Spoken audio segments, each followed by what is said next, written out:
Good morning, Sean Bougie here. It is Wednesday, and guys, we have had, it's 22nd of May, and some of you are getting in touch with me going, oh my God, what's going on? What should I be restructuring my flipping business? Should I be wholesaling different types of property? What should I be doing? I read yesterday that we have had a catastrophic real estate event. And that the numbers we're looking at we're crashing and burning. We're not. Guys, go Google the NAR, National Association of Realtors website. Look at their statistics.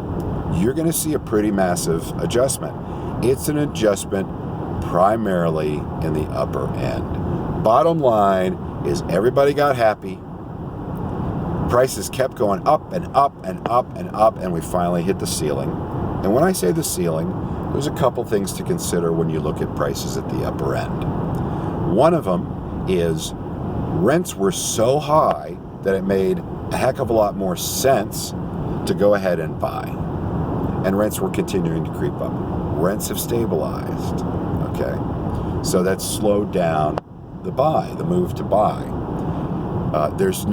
Nobody has a problem with economic confidence at all, so that's not an issue. We have a lot of people with jobs.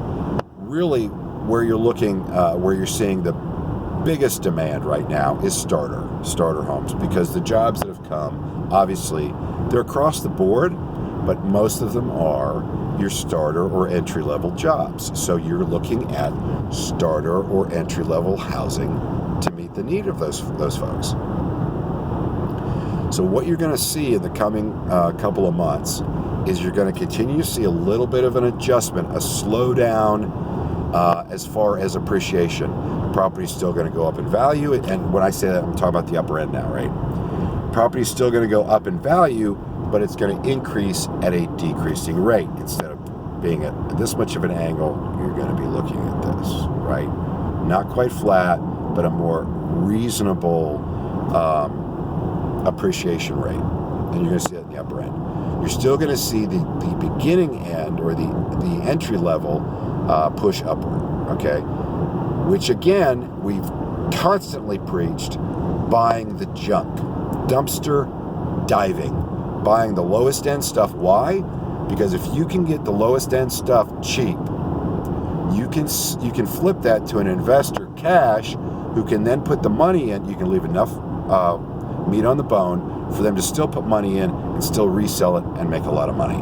Entry level is the hottest area, so going after these pre-foreclosure homes, pre-mortgage foreclosure, that would be our game changer program, or going after pre-tax homes, that is going to continue to be the hottest play for you. And guys, the pre-tax sale has never been a hot play in the upper end. You do see it. You see people with $1 million homes that are scheduled for tax sale. They'll come up with the money. They'll find a way to get that money. Okay? So it's always been entry level. It's always been the junk. That's where you want to continue to concentrate your efforts. In fact, I would say there's more demand for entry level than ever before. So that's the level you need to concentrate on. But look at NAR. I'm going to give you 2 bits of advice here. Look at NAR, National Association of Realtors. Look at their statistics. You'll see a much better picture of what's going on, and it'll tell you exactly what I just told you. So guys, stop freaking out.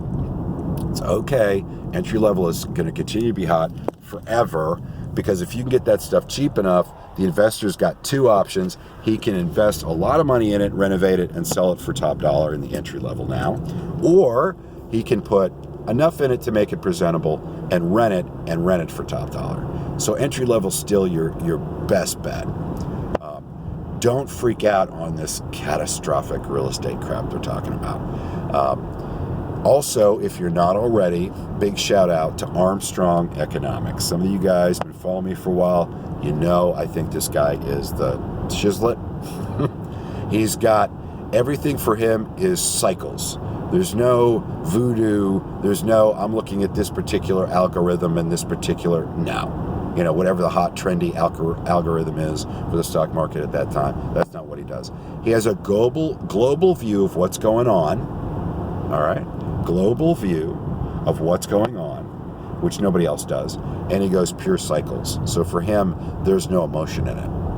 And as a result, he called the stock market crash. He's called everything. He can tell you when gold's going up, down, by looking at different signals. He knows because this stuff is going to happen regardless. It is a cycle that we're going into. Now let me apply that, because people said, oh my God, what about the housing market?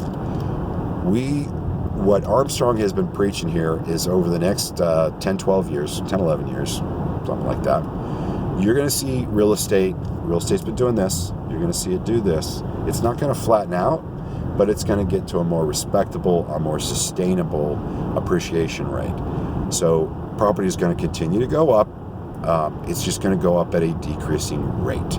And that's what you're seeing. You're seeing an adjustment in the market right now. I've been searching for a personal home in the Mint Hill Matthews area. I live in Concord. I've watched right now, Concord is a small enough city and hasn't been growing as fast as it could have. And you didn't see the speculation from the builders that you did in some of the other cities. As a result, we don't have the supply there. We have the demand. We don't have the supply. Excuse me. So as a result, our market is still cranking up really fast. On the other end of that, you've got Mint Hill Matthews that has been really going up, skyrocketing the last, oh my God, especially since I've been looking, right, over the last year. But the last 3, 4, even 5 months of that, I've seen price adjustments where I weren't seeing them before. I've seen properties sit a little longer. And it's because of the price point I'm at is just over the median price. When you get in the median price down there, the median's about $250. Once you get over $325, things slow down. Things slow down. And I'm going to give you guys some advice. Those of you that are realtors out there that are reselling property, this is a great opportunity if you list property for you to explain to sellers how the market works. If your seller is a little too happy with what they think they're going to get, right? If they got all Zillowed on you. When you're talking to those guys, you need to explain to them. There's always a gap between resale property and new construction. New construction is going to go for more because it's got the bells and whistles and it's new. That people can walk in and there's a warranty and they feel like, oh my gosh, I don't have to mess with it, right? I'm going to move into there. Of course, you have another side to that. The new construction tends to have smaller lots because land value is going up dramatically, or land, what it's selling for is going up dramatically. But you get smaller lots and you don't get the established feel, that type of thing. Whatever. There's a gap. People go, all right, I want new and I want it built the way I want it, and boom, boom, boom, I want this, this, and this.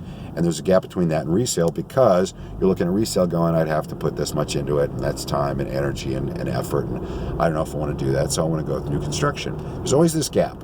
Well, the interesting thing about the gap is it moves with new construction. Resale always follows new construction. So when you see an adjustment like we're seeing in the market right now, particularly in the upper end, when you see an adjustment in new construction, you're going to see that adjustment. You're going to see that also in resale because there has to be a big enough gap for people to go, okay, I'm not going to buy, I'm going to buy resale. I'm going to buy a house. Maybe I need to put a little bit of money into to update it or change it to my taste. I'm going to do that. That gap has to be there. There has to be a savings for them to say, I'm going to do that instead of buying new. Okay, or I want a larger lot. I can't find that with new. There's always that gap. But when the new construction, that's my top finger, when the new construction comes down, so does the resale. That gap moves together. So that's a big, if you understand that, it's going to make a big difference for you. The starter market right now, there just isn't enough for people. There just isn't enough property for people. So by buying the lower end, the dumpster diver stuff, and you've got leaving meat on the bone for an investor to come in and put the money into it to fix it up, you are hitting the sweet spot, and you're going to continue to. Guys, that's why we dumpster dive. That's why we go after the cheap stuff. That's where you need to be. You get into the upper end, first of all, the deals don't come together as well, simply because the people can come up with the money and save themselves from that issue more often.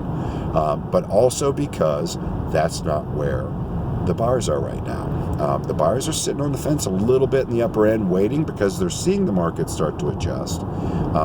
they'll jump back off that fence with a couple of things. One is they'll see rates pop up and down a little bit, and that'll scare them. Best thing that can happen, those of you that have been a realtor or a real estate agent for any extended period of time, you know that volatility in rates is the best thing that can happen to push people off that fence, because people are going, oh, good Lord, it could be X% tomorrow. I better do it now and lock in.